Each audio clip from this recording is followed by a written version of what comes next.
जय माता दी दोस्तों। वर्ल्ड बेस्ट मैजिक में आपका हार्दिक स्वागत है। कैसे हैं आप सब?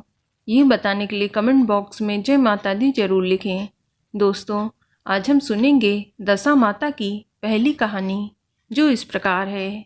एक राजा था, उसकी 2 रानियां थीं। बड़ी रानी के संतान नहीं थी और छोटी रानी के पुत्र था। राजा छोटी रानी और राजकुमार को बहुत प्यार करता था। बड़ी रानी छोटी रानी से ईर्ष्या करने लगी। बड़ी रानी राजकुमार के प्राण हर लेना चाहती थी। एक दिन राजकुमार खेलता खेलता बड़ी रानी के चौक में चला गया।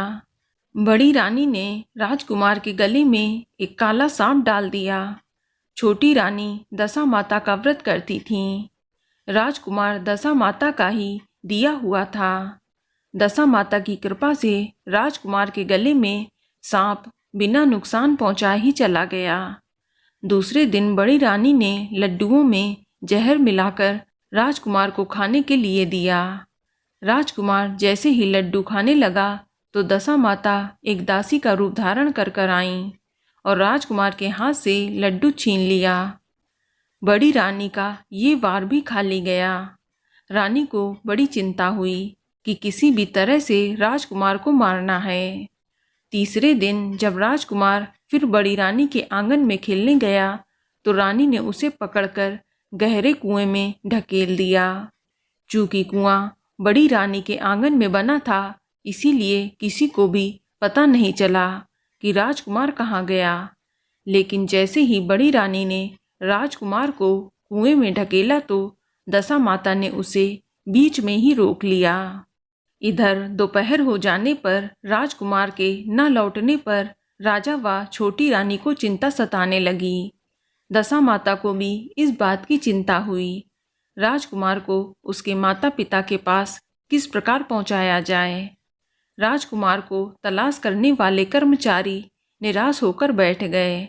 राजा व छोटी रानी पुत्र शोक में रोने लगे। तब दशा माता ने भिखारी का रूप धारण किया और राजकुमार को गले से लगाकर राजद्वार पहुंच गईं। वह राजकुमार को एक वस्त्र में छिपाए हुए भिक्षा मांगने लगीं। सिपाहियों ने उसे दुत्कार कर कहा, तुझे भिक्षा की पड़ी है और यहाँ राजकुमार खो गया है। सारे लोग दुख और चिंता से व्याकुल हो रहे हैं। इस पर दशा माता बोली, भाइयों, पुण्य का प्रभाव बड़ा ही विचित्र होता है। यदि मुझे भिक्षा मिल जाए तो संभव है कि खोया हुआ राजकुमार भी तुम लोगों को मिल जाए। ये कहकर वह देरी पर पैर रखने लगीं। सिपाहियों ने उन्हें आगे बढ़ने से रोका। उसी समय दशा माता ने बालक का एक पैर वस्त्र से बाहर निकाल दिया। सिपाहियों ने समझा कि कुंवर उसके हाथों में है, इसीलिए उसे अंदर जाने दिया। दशा माता कुंवर को लिए हुए भीतर चली गईं। उसने राजकुमार को चौक में छोड़ दिया और वापस चली गईं। परंतु रानी ने दशा माता रूपी भिखारिन को देख लिया था। उसने कहा कि खड़ी रहो, और कौन हो तुम? तुमने 3 दिन मेरे बेटे को छुपाकर रखा था। तुमने ऐसा क्यों किया? तुम्हें मेरे इस प्रश्न का उत्तर देना होगा। दशा माता उसी समय ठहर गईं और उन्होंने बताया कि मैं तुम्हारे पुत्र की चोरी करने वाली नहीं हूँ। मैं तो तुम्हारी आराध्य देवी दशा माता हूँ। मैं तुम्हें सचेत करने आई हूँ कि बड़ी रानी तुमसे ईर्ष्या रखती हैं। वह तुम्हारे पुत्र के प्राण हर लेना चाहती हैं। एक बार उसने तुम्हारे पुत्र के गले में काला सांप डाला था, जिसे मैंने भगाया। दूसरी बार उसने इसे विष के लड्डू खाने को दिए थे, जिन्हें मैंने उसके हाथों से छीन लिए। इस बार उसने तुम्हारे राजकुमार को अपने आंगन के कुएं में ढकेल दिया था और मैंने इसे बीच में ही रोक लिया और रक्षा की। इस समय मैं भिखारिन के वेश में हूँ, तुम्हें सचेत करने आई हूँ। ये सुनकर छोटी रानी दशा माता के पैरों में गिरकर क्षमा मांगने लगीं। छोटी रानी विनती भाव से बोली, जैसी कृपा आपने मुझ पर दर्शन देकर की है, मैं चाहती हूँ कि आप सदैव इस महल में निवास करें। मुझसे जो सेवा पूजा होगी मैं करूँगी। इस पर दशा माता बोली कि मैं किसी के घर में नहीं रहती। जो श्रद्धापूर्वक मेरा ध्यान स्मरण करता है मैं उसी के हृदय में निवास करती हूँ।